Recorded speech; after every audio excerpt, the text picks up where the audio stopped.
नमस्कार. आज आपण कर्जमाफीविषयी थोडक्यात अपडेट पाहणार आहोत. खूप महत्त्वपूर्ण आजचा हा व्हिडिओ आहे. कर्जमाफीच्या संदर्भातील काही नवीन महत्त्वाचे आणि आपणास उपयोगी पडेल अशी माहिती आज आपण पाहणार आहोत. कर्जमाफी कधी होणार, कशी होणार, त्याच्या संदर्भातील GR कधी येणार, कारण एप्रिलच्या पहिल्या आठवड्यामध्ये राज्यस्तरीय जी काही एक समिती गठीत करण्यात आलेली आहे. कर्जमाफीसाठी अभ्यास करण्यासाठी गठीत करण्यात आलेल्या समितीचा अहवाल राज्य शासनाला सुपूर्द कधी केला जाणार आणि याच्या माध्यमातून कर्जमाफी कशी केली जाणार हे निश्चित होणार आहे. मात्र निश्चित होत असताना राज्य शासनाच्या माध्यमातून कर्जमाफीसाठी नेमके किती शेतकरी पात्र होणार किंवा किती शेतकरी थकबाकीदार आहेत याची सुद्धा माहिती मागवण्यात आलेली होती.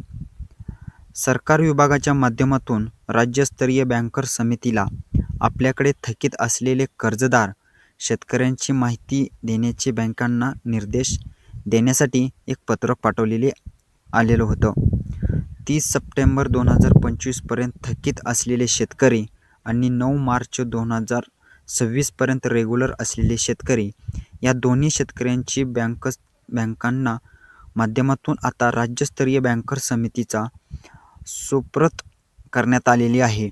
ज्यांच्यामध्ये 24,73,566 शेतकरी हे आतापर्यंत थकीत आहेत. ज्यांच्यामध्ये अल्प मुदतीचे पीक कर्ज, मध्यम मुदतीचे पीक कर्जांचा समावेश आहे.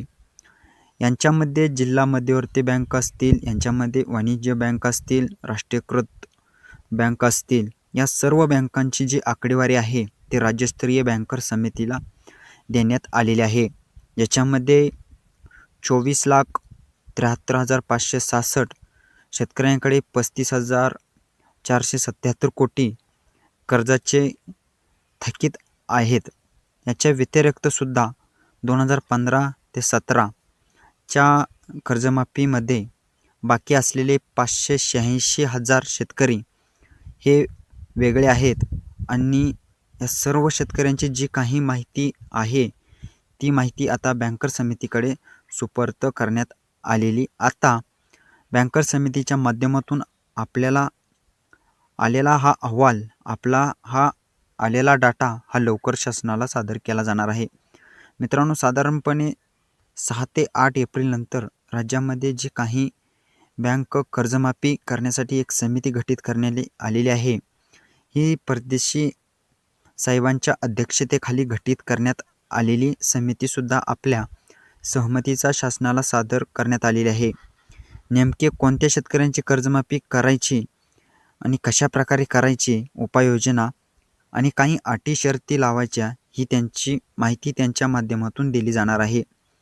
एकंदरीत ही देण्यात आलेली आकडेवारी आणि समितीचा आलेला अहवाल यांच्या आधारेच आता पुढील कर्जमाफी केली जाणार आहे.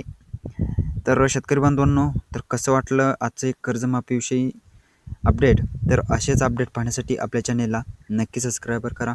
चला भेटूया अशाच नवीन व्हिडिओसह. धन्यवाद.